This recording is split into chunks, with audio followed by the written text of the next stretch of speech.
She cleaned his floors for 6 months without knowing the ruthless mafia boss watching her every move was the boy who'd carved a promise into her palm 20 years ago in Seoul. The boy who'd whispered he'd marry her before his family ripped them apart. Now he stood in the shadows of his penthouse, obsidian eyes tracking her every breath, his chest tight with a recognition that felt like both salvation and damnation, because the universe had just returned his stolen future, and he would burn his empire to ash before he let her slip away again. Welcome to Afrokorea TV. Please like, share, and subscribe. The crystal tumbler shattered against marble, expensive whiskey bleeding across the floor like an accusation. Han Sung-joon didn't flinch, his cold dark eyes fixed on the surveillance footage replaying on his office screen.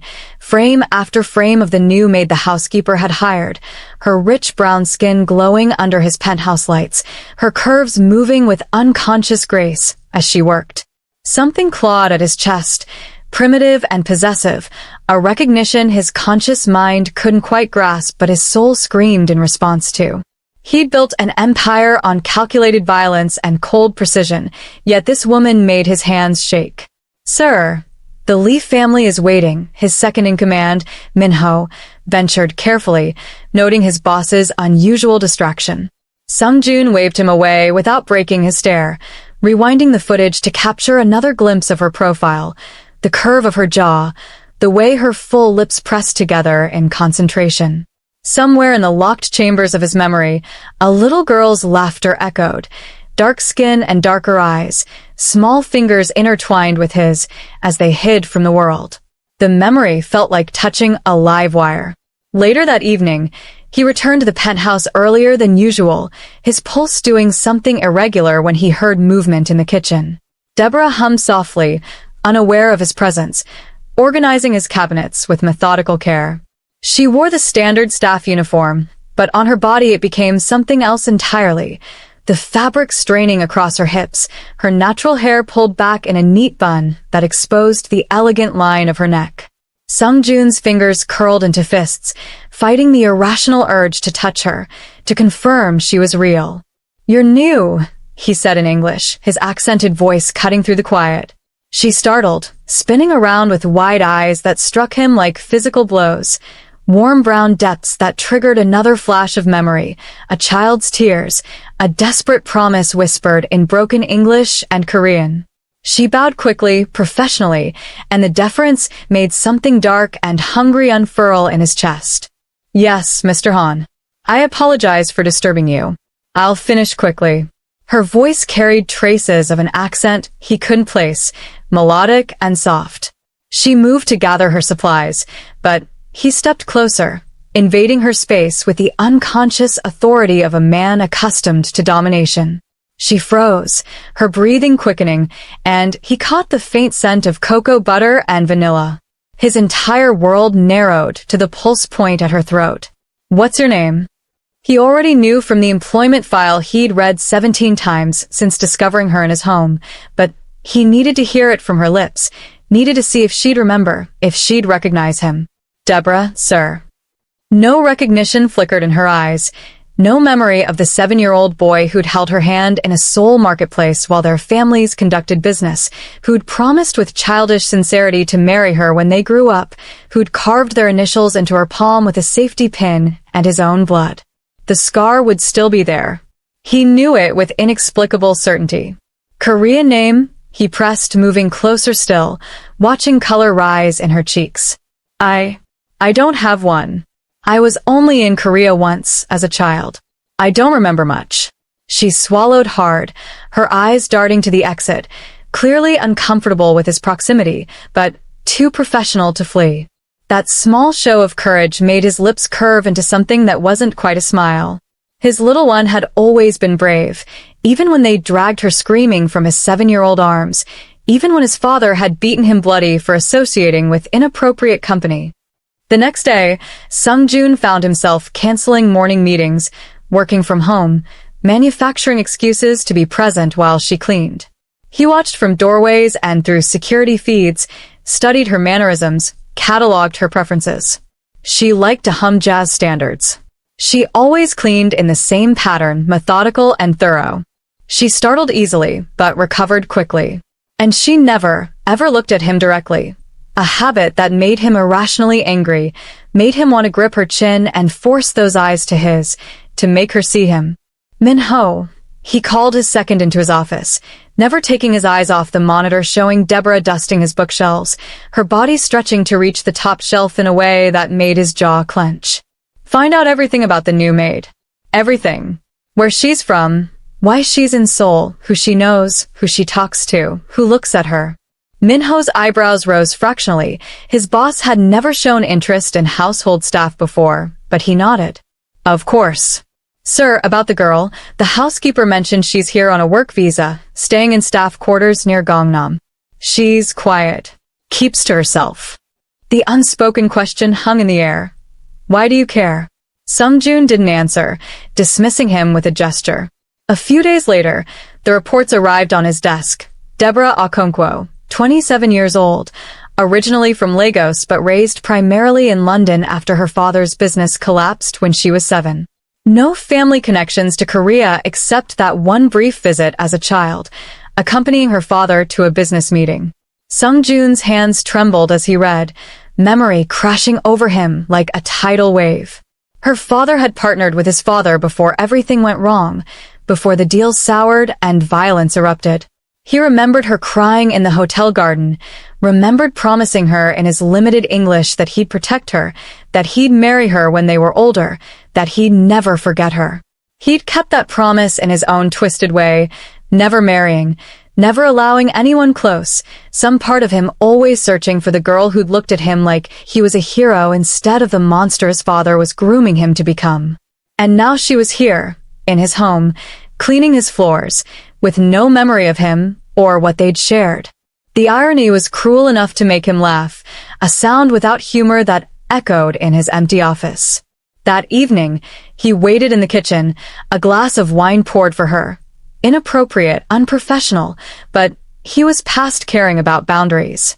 When she entered and saw him, she froze, confusion and wariness flickering across her expressive face.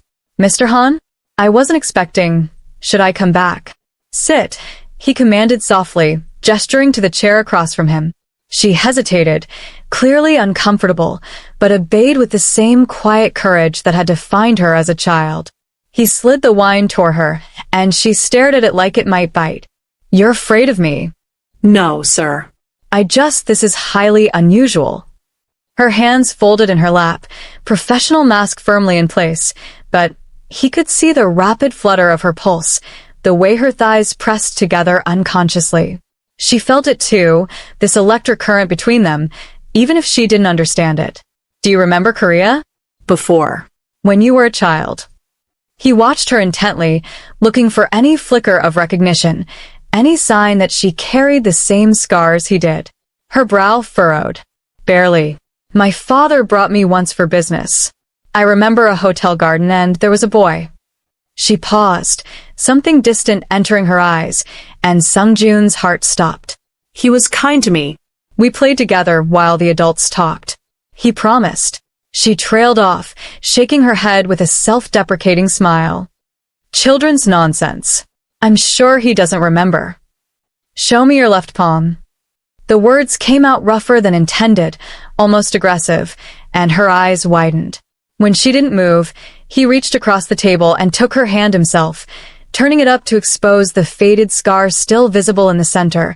2 sets of initials, his and hers, carved in childish devotion. His thumb traced over the mark, and she gasped, trying to pull away. He held firm, his grip gentle but unyielding. How did you know? She started, then stopped, realization dawning slowly in her eyes as she looked at him, really looked at him, for the first time. No. That's impossible. You can't be. Han Sung-joon, he confirmed quietly, still holding her hand, his thumb now drawing circles on her sensitive palm, watching her breath catch. I told you I'd find you. I told you I'd marry you. I keep my promises, Deborah. The following morning, she didn't come to work. Sung-joon stalked through his penthouse like a caged predator, fury and fear warring in his chest. She was running from him, from destiny itself. He had Min-ho track her down within the hour, still in her quarters, having called in sick. The thought of her hiding from him made something vicious unfurl in his chest. He'd waited 20 years. He was done waiting. He showed up at her door at noon, letting himself in with the master key he'd acquired from building management with a single threatening phone call. She was curled on her small bed, still in sleep clothes, her natural hair loose around her shoulders in a way that made his mouth go dry. She sat up with a startled cry when she saw him, clutching a pillow to her chest like a shield. "You can't be here. This is mine," he interrupted, stepping inside and closing the door behind him with ominous finality. "This building is mine. This room is mine. And you, Deborah, have been mine since you were 7 years old, whether you remember it or not." He stalked toward her, and she scrambled back against the headboard, eyes wide, but he noted with dark satisfaction, not entirely afraid. Aroused, confused, overwhelmed, but not afraid. "This is insane," she whispered, but her eyes dropped to his mouth, then his shoulders, her body betraying her even as her words protested. "We were children. That promise was everything," he finished, climbing onto the bed with predatory grace, caging her against the headboard with his arms, close enough that his breath ghosted over her lips. "It was everything, and I've spent 20 years becoming powerful enough, dangerous enough, to keep it. Tell me you don't feel this. Tell me you don't feel like you've been waiting for something you couldn't name, like there's been a hole in your chest shaped like someone you'd forgotten." Her breathing was ragged now, her pupils blown wide, and when he leaned in closer, she didn't pull away. "I don't know you," she tried weakly, but her hands came up to rest on his chest, not pushing him away, just touching, feeling his heartbeat thunder against her palms. "Then learn me," he murmured against her ear, his lips barely brushing her skin, his control hanging by a thread. "Learn that I've never wanted anyone but you. Learn that I've built an empire with my bare hands, so I'd be worthy of the girl who looked at me like I was good when everyone else saw only a monster in training. Learn that I will burn soul to the ground before I let you run for me again." A few days later, she returned to work with new conditions. She would remain his maid, but they would maintain professional boundaries while she processed everything. Sungjun agreed with the predator's patience, knowing that proximity would destroy her resistance far more effectively than force. He was right. Every accidental touch made her jump. Every time she caught him watching her, color flooded her cheeks. And when other staff mentioned his legendary coldness, his reputation for brutality in business and in the underworld, she looked at him with growing confusion, because with her he was gentle, attentive, obsessed. He began leaving gifts, subtle at first, then increasingly bold. A first edition book by her favorite author on her cleaning cart. A silk scarf in her favorite color draped over her supply closet. Diamond earrings tucked into her locker with a note. "These match your eyes when you're angry." She tried to return them all. He refused to take them back until her small room began to fill with evidence of his devotion, his obsession, his absolute unwillingness to let her forget he existed. The next week, he hosted a business dinner, and she was assigned to serve. Sungjun spent the entire meal in controlled fury as his associates, men who trafficked in violence and vice, let their eyes linger on her curves, made comments in Korean they assumed she couldn't understand.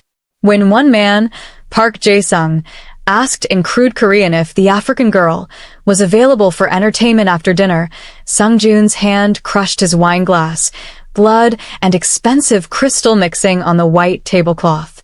"Excuse us," he said in a voice that promised violence, standing with lethal grace. "Deborah, come with me." Now. She followed, confusion in her eyes, and he led her to his private office, slamming the door with barely restrained rage. She backed away from the fury emanating from him in waves, but he advanced on her with predatory intent. "Did he touch you?" The question came out guttural, possessive, his hands flexing with the need to break something, preferably Park's neck. "Did any of them touch you? Speak to you? Look at you too long?" "I don't. I was just serving dinner. I don't understand." She pressed against his desk, and he caged her there, his arms on either side of her hips, his face inches from hers, his control splintering. "You don't understand? Let me be clear, then. You are mine, Deborah. Mine to protect, mine to care for, mine to love, mine to touch. And when other men look at you like they have any right to you, like they could have you, it makes me want to commit murder. His voice dropped to a dangerous whisper. Do you know what I am? What I've become? I'm not the boy from the garden anymore. I'm the monster he grew into. And that monster is barely civilized when it comes to you. Her hands came up to his chest again, that same gesture, and this time she gripped his shirt, pulling him closer instead of pushing away. Then show me, she whispered, her courage and recklessness colliding in those 3 words. Show me the monster. Show me what you've become. Because I'm tired of pretending I don't feel this, that I don't dream about you, that I don't want. He didn't let her finish, crushing his mouth to hers in a kiss that was more claiming than caress. 20 years of longing and obsession poured into the way his tongue swept against hers, the way his hands gripped her waist and lifted her onto the desk, settling between her thighs with a groan that vibrated through both their bodies. She kissed him back with matching desperation, her fingers threading through his hair, her curvy body arching into him like she'd been made to fit against him. Later that night, after passion had burned through them both in his locked office, after he'd worshipped every inch of her skin with hands and mouth, after she'd gasped his name like a prayer, after they'd crossed every line and shattered every boundary in the darkness, she lay wrapped in his suit jacket on his office couch, watching him button his shirt with trembling fingers. Reality was crashing in, cold and brutal. He was a mafia boss. She was his maid. This was impossible, unsustainable, destined for disaster. And she could already feel her heart breaking.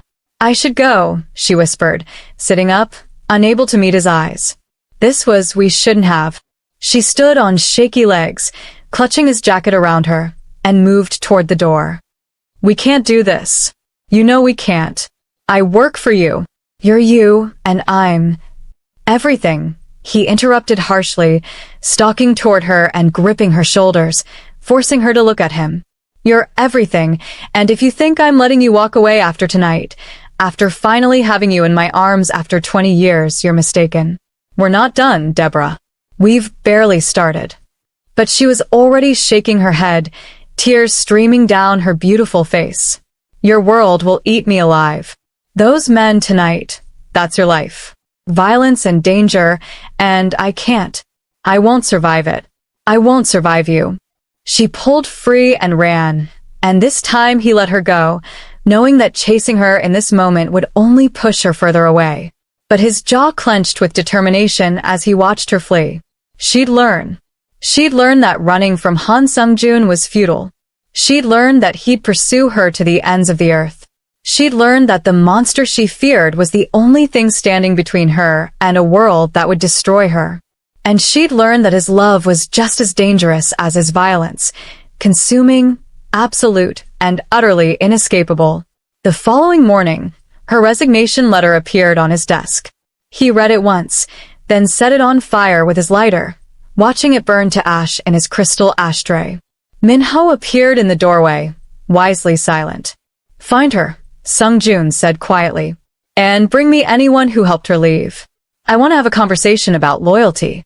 By the end of the week, he'd tracked her to a small apartment in Hongdae, paid for with money he'd already deposited in her account.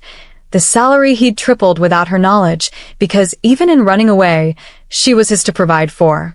He showed up at midnight with champagne and fury in equal measure, letting himself in with lockpicking skills he'd learned in his violent youth. She was asleep on her second-hand couch, still in work clothes from whatever new job she'd taken, exhaustion evident in every line of her body. Something in his chest cracked at the sight of her like this, working herself to exhaustion to escape him, to maintain independence he'd never ask her to surrender. He set down the champagne and knelt beside her, brushing curls from her face with a gentleness that would shock his enemies. She stirred, eyes fluttering open, and when she saw him, fear and longing warred across her features. How did you really think you could hide from me in my own city? He asked softly, no anger in his voice now, only weary devotion. I own half of Seoul, Deborah. I have eyes everywhere, resources you can't imagine. But I didn't find you to punish you. I found you because I can't breathe when I don't know if you're safe, if you've eaten, if you're warm enough in this place with its broken heating and inadequate locks. She sat up slowly, pulling a blanket around herself like armor. You can't keep doing this. Breaking into my homes, tracking me down, acting like you own me.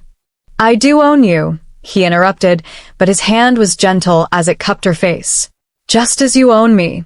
You've owned me since I was 7 years old and carved my heart into your palm along with those initials.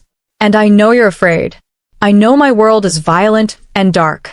But do you know what terrifies me? The thought of you out here, unprotected, working yourself sick, vulnerable to anyone who might hurt you because you're too stubborn to accept that I would die before I let harm come to you. A month passed in strange stalemate. He didn't force her back to his penthouse, but his protection followed her everywhere. His men shadowed her to work, ensured her building's security, left groceries and supplies at her door. She pretended not to notice, tried to maintain her independence, but she was drowning in him, in his relentless care, his suffocating devotion. And late at night, alone in her bed, she touched the scar on her palm and let herself cry for the impossible situation she'd found herself in, loving a monster who loved her back with terrifying intensity. Then everything changed on a rainy Tuesday when she left her new job, a cafe in Itaewon, and found herself cornered in an alley by Park Jae-sung and 2 of his men. The man from Sung-jun's dinner, the one who'd made crude comments, now stood before her with a smile that made her blood run cold. Did you think you could embarrass me without consequences, girl? Han Sung-jun crushed my hand that night, ended a lucrative partnership, all because of you. He grabbed her arm, his grip bruising, and she screamed. The scream had barely left her throat when gunshots echoed through the alley, deafening in the narrow space. Park's men dropped, blood blooming across their chests, and then Sung-jun was there, materializing from the rain like an avenging demon, his gun still raised, murder in his eyes. He shot Park in the knee, then the other knee, methodical and terrifying in his precision, before Park collapsed screaming into a puddle. Sung-jun stepped over him like garbage and reached for Deborah, his hands gentle despite the violence still crackling around him like electricity. Did he hurt you? Did he touch you? Tell me, and I'll make it slower. His voice was dead calm, a monster barely leashed, and she was shaking so hard she couldn't speak, could only press against his chest and let him wrap his blood-spattered coat around her shaking shoulders. He spoke rapidly in Korean into his phone, and within minutes, Min-ho and a cleanup crew appeared to disappear the bodies and the screaming Park, efficient and terrifying. Later, in his penthouse, because she was too shocked to protest when he carried her to his car, she sat wrapped in blankets while he tended to the bruises on her arms with a first aid kit, his hands steady despite the fury still vibrating through his frame. "This is my world," he said quietly, dabbing antiseptic on her scraped palms. "This is what I tried to shield you from. But you can't run from it, Deborah. You can't run from me. Because when you're not beside me, where I can protect you, this happens. Men see vulnerability and exploit it. And I become the monster you fear because anyone who touches you dies. That's the reality of loving me." "I never said I loved you," she whispered, but the words were hollow, and they both knew it. She'd been in love with him since he'd first traced that scar, maybe even since she was 7 years old, and a kind boy had promised her forever. "This is insane. You killed people tonight. For me." "You barely hesitated." "I didn't hesitate at all," he corrected, meeting her eyes with brutal honesty. "And I'd do it again. I'd kill 1,000 men, burn this entire city, destroy my empire. Everything I've built means nothing if you're not safe. Do you understand? You are the only good thing I've ever wanted. The only light in my darkness. And I will be as brutal, as violent, as monstrous as necessary to keep you." The next day, threats arrived. Texts, emails, warnings from rival families who saw her as Sung-jun's weakness, a vulnerability to exploit. He showed her none of them, but she saw the increased security, the way his jaw stayed clenched, the late-night calls in harsh Korean that ended with gunshots in the distance. His world was swallowing her whole, just as she'd feared, but now she was in too deep to escape, too connected to walk away. He was in her blood, her bones, her soul. By the end of the month, she'd moved into his penthouse officially, not as his maid but as his woman, a fact he announced to his organization with cold finality, making it clear that anyone who threatened her would face consequences worse than death. She attended dinners on his arm, learned to navigate the dangerous waters of his world, and discovered that being loved by Han Sung-joon meant being worshipped and protected with an intensity that was both beautiful and suffocating. He was insatiable in his need to know she was his, marking her neck with possessive kisses before important meetings, keeping a hand on her at all times in public, flying into jealous rages if any man looked at her too long. She should have found it overwhelming, but instead, she found herself matching his possessiveness, growing jealous when women from his past tried to approach him, marking him with her nails and teeth, claiming him as thoroughly as he claimed her. 3 months into their relationship, scandal erupted. Photos of them together leaked to the press, and suddenly, Deborah's face was splashed across tabloids with headlines screaming about the Mafia Boss and his foreign mistress. Her family in London called, panicked and confused. Former friends from her old life reached out with questions she couldn't answer. And Sung-joon's business associates began to whisper that she was making him soft, making him weak, a liability to the organization. Let them whisper, he snarled when she brought up the concerns, pulling her onto his lap in his office while he handled business, refusing to let her be anywhere but touching him. Let them test me. I'll show them exactly how weak I've become. The sarcasm dripped like venom, because anyone who challenged him in those months learned that loving Deborah had made him more dangerous, not less. He had something to protect now, something to fight for, and he fought with the savage intensity of a man who'd finally found something worth dying for. But the threats kept coming, escalating from whispers to action. A bomb was found in his car, disabled before detonation, but the message was clear. Someone wanted her gone, wanted him focused on business instead of love. Sung-joon responded with calculated brutality, taking out entire rival operations in a week of bloodshed that made the news and terrified the underworld. He came home each night covered in violence and stress, and she learned to wash blood from his shirts, to patch his wounds, to hold him when nightmares of losing her made him wake up gasping.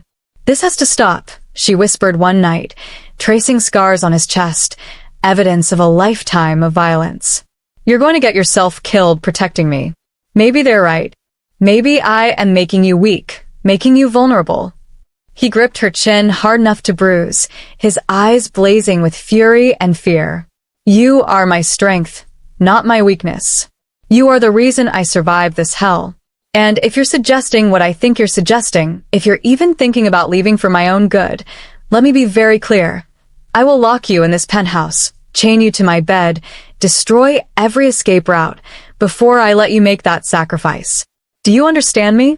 The desperation in his voice broke something in her, and she kissed him fiercely, pouring all her love and fear and devotion into the contact, and they made love with aching tenderness that night, both of them terrified it might be the last time, both of them unable to voice that fear aloud. The crisis came on a Friday evening when Deborah insisted on attending her friend's art gallery opening in Gangnam despite Sung-joon's protests. He'd wanted to accompany her, but a crucial meeting with a Chinese syndicate required his presence, a negotiation that could mean peace or war for his organization. She'd kissed him goodbye with promises to take his security team, to stay in public spaces, to call him every hour. He'd held her too long at the door, some instinct screaming at him not to let her go, but she'd smiled and assured him she'd be fine. She wasn't fine. 2 hours into the event, his phone rang with Minho's voice, tight with panic. "Sir, we've lost contact with the security team. Deborah's tracker went dark 15 minutes ago. Last location was the gallery's back exit." The world stopped. Sung-joon's vision tunneled, his hands going numb even as his mind shifted into the cold, calculating mode that had kept him alive through decades of violence. Someone had taken her. Someone had dared to touch what belonged to him. And they would learn that hell itself had nothing on Han Sung-joon's wrath. He left the Chinese delegation without explanation, his absence potentially destroying months of negotiations. But he didn't care. His entire organization mobilized within minutes. Every asset, every contact, every favor owed called in simultaneously. He tore through Seoul like a demon, interrogating rivals with methods that made even his own men uncomfortable, leaving a trail of broken bodies and extracted confessions. By midnight, he had a location, an abandoned warehouse in Incheon, held by the remnants of the Park family, revenge for their patriarch's execution months ago. The warehouse was surrounded within the hour, Sung-jun's forces moving with military precision, but he didn't wait for strategy or planning. He walked through the front door alone, his gun raised, his face a mask of death. "I'm here," he called into the darkness, his voice echoing off metal and concrete. "You wanted my attention, you have it.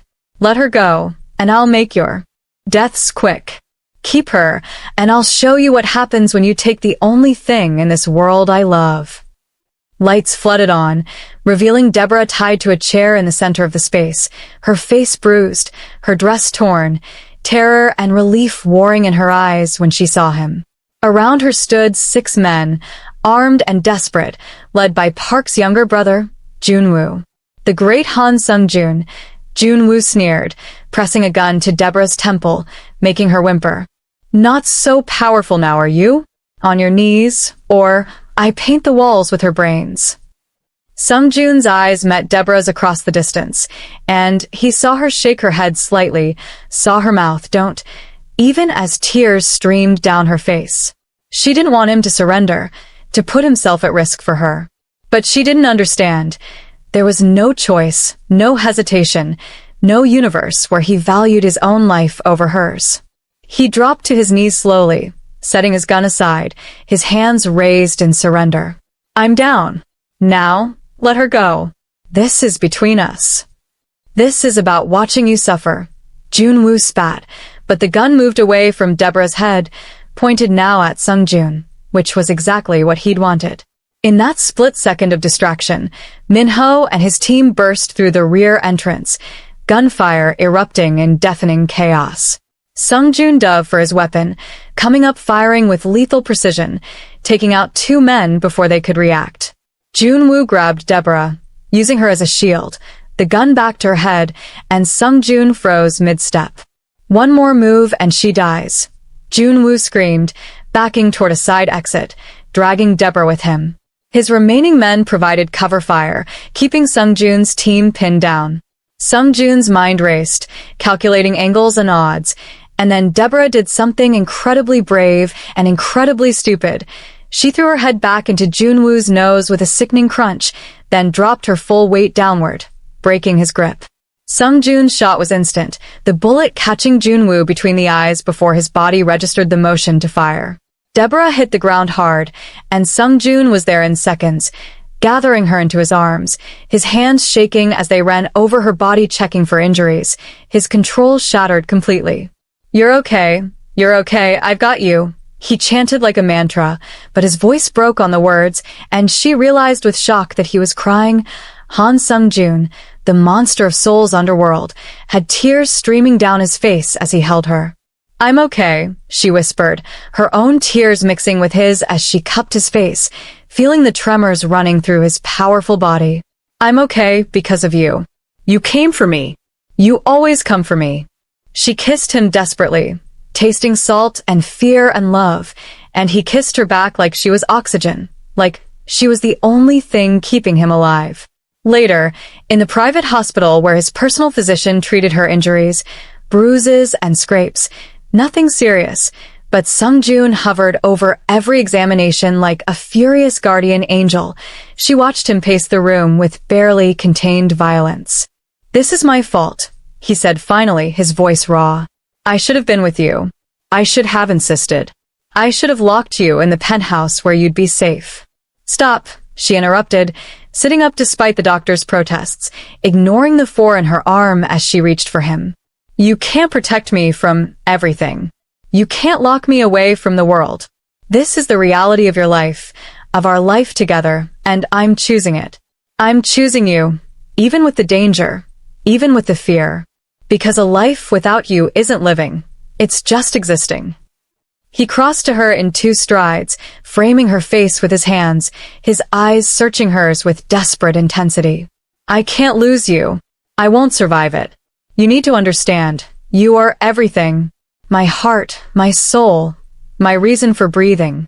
And if anything had happened to you tonight, his voice broke, and she pulled him down to her, holding him as his control finally shattered completely, as the monster became just a man terrified of losing what he loved most. The next morning, he called a meeting of all the major families and syndicates in Seoul, a summit that hadn't been convened in over a decade. Deborah watched from the shadows as he stood before men who commanded armies and fortunes, his presence dominating the room despite being outnumbered. Last night, someone made the mistake of taking my woman, he said quietly, and the temperature in the room seemed to drop. Thinking she was a weakness, an acceptable target, a way to control me. Let me clarify, Deborah is not my weakness. She is my line in the sand. And anyone who crosses it will face consequences that make last night's bloodshed look like mercy. He pulled out a folder, tossing crime scene photos onto the table, images of the park warehouse, of the bodies, of the devastation his fury had wrought. This is what happens when you test me. This is what happens when you threaten what's mine. So I'm offering you all a choice. Accept her as my acknowledged partner, treat her with the respect due to the woman who will be my wife, or test me and discover exactly how monstrous I can become when properly motivated. The room was silent, tension thick enough to choke on, until the head of the Chinese delegation stood and bowed respectfully. We acknowledge your claim, Han Sung-jun. The woman is yours, and any who harm her will answer to all of us. One by one, the other families followed suit, and Deborah realized she was witnessing something unprecedented. The entire Seoul underworld bending to Sung-jun's will, because his love for her was more terrifying than his violence. Later that week, after the stitches came out and the bruises began to fade, she stood in his penthouse bedroom watching him sleep, this dangerous, devoted, impossibly complex man who'd built an empire and torn it apart for her. He'd been having nightmares since her kidnapping, waking up gasping and reaching for her, needing physical proof she was still there. She climbed back into bed beside him, and he immediately pulled her close, even in sleep, his body curling protectively around hers. "Marry me," he whispered into the darkness, and she realized he was awake, his dark eyes watching her with vulnerable intensity. "I know we've only been together a few months. I know my world is violent and dangerous. I know I'm possessive and jealous and probably far too intense for any sane woman. But marry me anyway. Let me give you my name, my protection, my entire world. Let me make official what's been true since we were 7 years old." She should have hesitated, should have asked for time, but she'd learned that life with Han Sung-jun meant there were no guarantees of tomorrow, no promises of safety. There was only now this moment, this love that had survived 2 decades and nearly destroyed them both. "Yes," she whispered, and his entire body shuddered with relief, his arms tightening around her as he buried his face in her neck. The engagement was announced the next day, sending shockwaves through both the underworld and legitimate business circles. Sung-jun commissioned a ring that cost more than most people's homes, a flawless African diamond set in platinum, designed specifically for her. He proposed again formally, this time in the hotel garden where they'd first met as children, on his knees in front of a man who knelt for no one, his voice rough with emotion as he asked her again to be his wife, to choose him, to stay with him forever. Planning the wedding became a production that involved security details and background checks on every vendor, because Sung-jun refused to take any chances with her safety. They would marry in a private ceremony at his family estate, followed by a reception that would serve as both celebration and demonstration of power. Every major family in attendance, all of them witnessing his claim on her, all of them understanding that she was now untouchable. A month before the wedding, her parents flew in from London, her father nervous and uncertain, her mother openly skeptical of the man who'd swept their daughter into such a dangerous world. Sung-jun won them over with surprising gentleness, showing them the penthouse he'd filled with her favorite things, the security measures that protected her every moment, the depth of devotion that showed in every glance he sent her direction. Her father even remembered him, the little boy who'd played with Deborah in Seoul all those years ago, and wept when Sungjun showed him the scar on Deborah's palm, the promise that had endured. "Take care of my daughter," her father said firmly, shaking Sungjun's hand with unexpected strength. "I don't understand your world, and it terrifies me, but I see how you look at her. I see how she blooms around you. So take care of her, or I don't care how powerful you are. You'll answer to me." Sungjun smiled, genuine warmth in his eyes for the first time in her parents' presence. "Sir, I would die before I let harm come to her.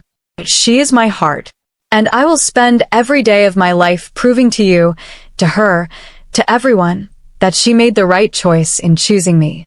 The night before the wedding, tradition dictated they sleep apart, and Sungjun hated every second of it. He called her 17 times, texted constantly, sent Minho to check on her at the hotel where she stayed with her bridal party. She laughed at his possessiveness, but missed him just as much, and used to sleeping without his body wrapped around hers, without his steady heartbeat beneath her ear. The wedding day dawned clear and beautiful, spring sunshine flooding the estate gardens. Deborah stood in her bridal suite, staring at herself in the mirror. Her dress was a custom creation, elegant and figure-hugging, her natural hair styled in an elaborate updo woven with African and Korean traditional elements. She looked like a bride, but she felt like a woman about to step into a fairy tale written by a madman, beautiful and terrifying in equal measure. When the doors opened and she stepped onto the aisle, Sungjun's expression made every fear evaporate. He looked at her like she was salvation itself, like she was the answer to every prayer he'd never known to pray. Tears shone in his eyes as she approached, and when she reached him, he took her hands with reverence, his thumbs tracing over her knuckles like he couldn't quite believe she was real. The ceremony was conducted in both Korean and English, vows exchanged in two languages that represented their merged worlds. When Sungjun spoke his vows, his voice was steady despite the emotion flooding his eyes. 20 years ago, I promised you forever. Today, I make that promise again, with the world as my witness. I promise to protect you, to cherish you, to love you with everything I am and everything I will become. You are my beginning and my end, my darkness and my light. I am yours, Deborah, for as long as I breathe. She spoke her own vows through happy tears, her voice strong and clear. You came into my life like a storm, terrifying and beautiful, and you reminded me of a promise I'd forgotten, a love I didn't know I'd been missing. You are impossible and wonderful, dangerous and devoted, and I choose you.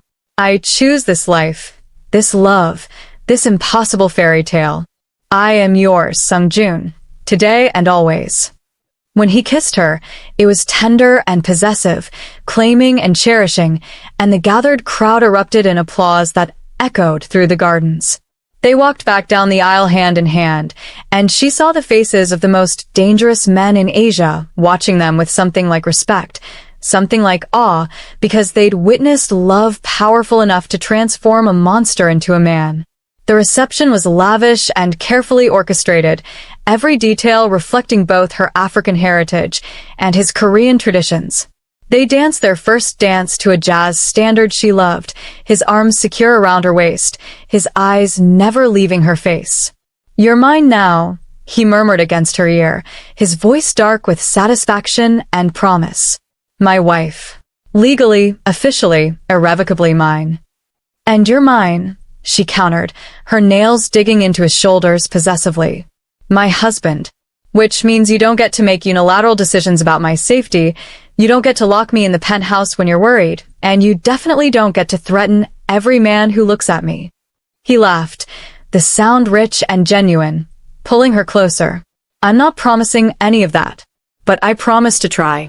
And I promise that every day of our lives, I will choose you, protect you, and love you with everything I have."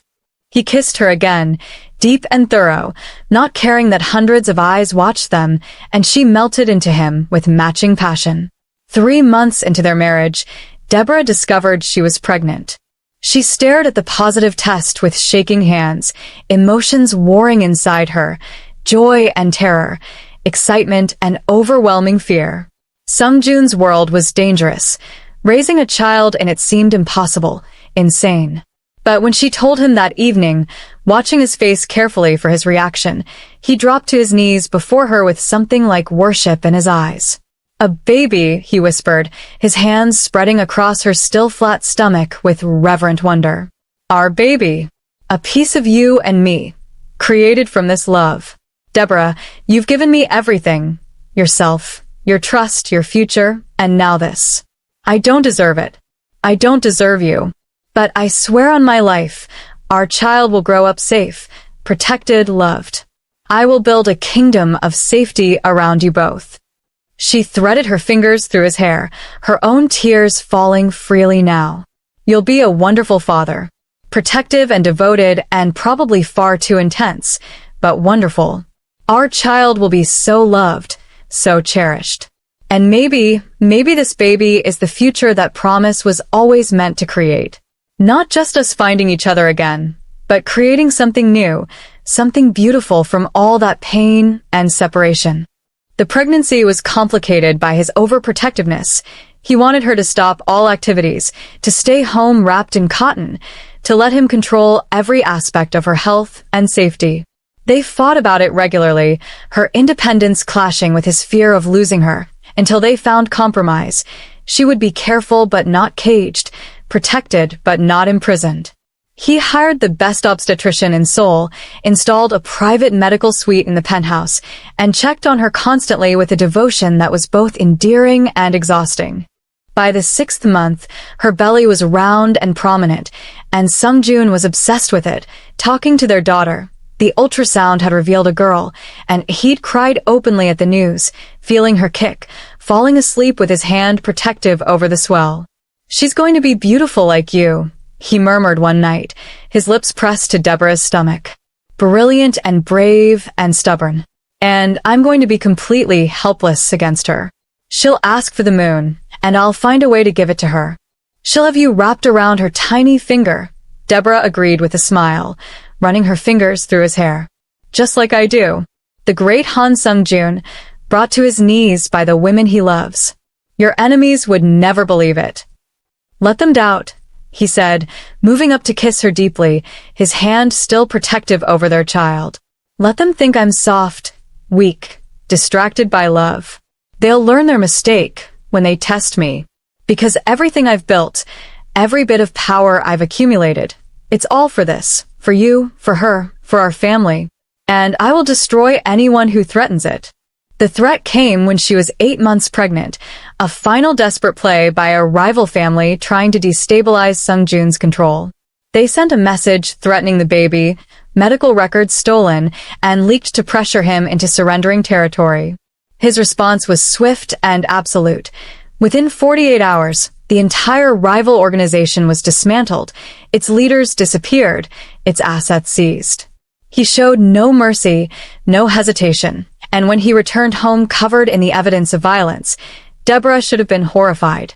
Instead, she pulled him into their bedroom and made him shower, then held him as the adrenaline crash hit, as the fear he'd been suppressing overwhelmed him. "She's safe," Deborah whispered, taking his hand and pressing it to her stomach where their daughter kicked strongly. "We're both safe because of you. Because you're willing to do whatever it takes. And I know that makes you feel like a monster, but it makes me feel cherished, protected, loved." Labor came 3 weeks early, sudden and intense, and Sungjoon transformed into a barely controlled mess of panic and devotion. He held her hand through every contraction, whispered encouragement in Korean and English, and when complications arose requiring an emergency C-section, he scrubbed in and stayed by her side despite the surgical team's protests, his presence non-negotiable. Their daughter was born screaming and healthy, a perfect blend of both of them. Korean features softened with African fullness, dark eyes that would lighten with time, a head of thick black hair. Sungjoon held her with shaking hands, tears streaming freely down his face as he looked from his daughter to his wife and back again. "She's perfect. You're both perfect. I can't." Words failed him, and he simply stood there crying while the nurses cleaned up, this dangerous man utterly undone by love. They named her Jiwoo Deborah Han, honoring both heritages, both worlds she would navigate. Sung-jun was obsessed with her from the first moment. He refused to let anyone else hold her for the first hour, stared at her tiny fingers and toes like they were miracles, and when they finally got home to the penthouse, he'd already transformed an entire wing into a nursery that looked like a princess palace. The first night home, Deborah woke to find him standing over Jiwoo's crib, just watching her sleep with an expression of such profound love and terror that her heart ached. She joined him silently, sliding under his arm, and he pulled her close. "I never thought I could have this," he whispered. "A family. Love. Something pure and good in my life of violence. And now that I have it, I'm terrified every second that it will be taken away." "Then we protect it together," she said firmly, turning in his arms to face him. "You're not alone anymore, Sung-jun. You have me, you have her, you have this family we've built from a childhood promise and impossible circumstances. And yes, your world is dangerous. Yes, there will always be threats. But we face them together, and we survive together, because our love is stronger than any of it." He kissed her deeply, pouring 20 years of longing, months of marriage, and infinite devotion into the contact. "I love you," he said against her lips, the words still new enough to make her shiver. "I loved you at 7, I loved you at 27, and I will love you for every day I have left. You and Jiwoo, you're my redemption. You're proof that even monsters can find grace." 3 months later, they stood together at Jiwoo's Baekhyul celebration, the traditional 100-day party marking her first milestone. The penthouse was filled with family and allies, her parents cooing over their granddaughter, Minho attempting to hold the baby with awkward care, even some of the hardened syndicate leaders offering gifts and blessings. It was surreal and beautiful, this merging of worlds that should never have touched, all made possible by a promise kept across 2 decades. Sung-jun stood at the window holding his daughter. Watching the Seoul skyline light up with evening, Deborah pressed against his side. "Do you ever regret it?" he asked quietly. "Saying yes to me, to this life, to all the danger and chaos that comes with it." She looked up at him, this man who'd been a boy's promise, a monster's devotion, and a husband's eternal love, and smiled. "Never. Not for a single second. You kept your promise, Sung-jun. You found me. You married me.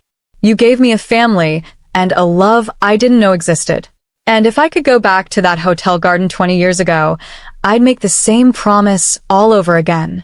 He kissed her temple, his arms secure around his 2 greatest treasures, and for the first time in his violent life, Han Sung-jun felt something he never thought possible: peace.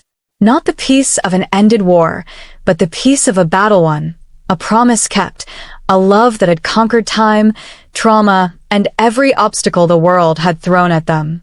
Outside, Seoul continued its dangerous dance of power and violence, but inside this penthouse, in this moment, there was only love, fierce and protective, tender and absolute, a love that had started with a childhood vow and had grown into an empire of its own. And as Jiwoo gurgled and grabbed at her father's finger with surprising strength, both her parents smiled, knowing that this was the true victory, not power or wealth or control, but family born from impossible circumstances, love that had refused to die, and a future written in the scar on a palm, and the promise in 2 hearts that had always belonged to each other. The Korean Mafia boss had kept his promise to marry the black African girl from his childhood, and in doing so, he discovered that the most dangerous thing he'd ever done wasn't building an empire or fighting wars. It was falling in love and choosing to stay there, vulnerable and devoted, for the rest of his life. Thank you for listening and watching the story. Please like, share, and subscribe.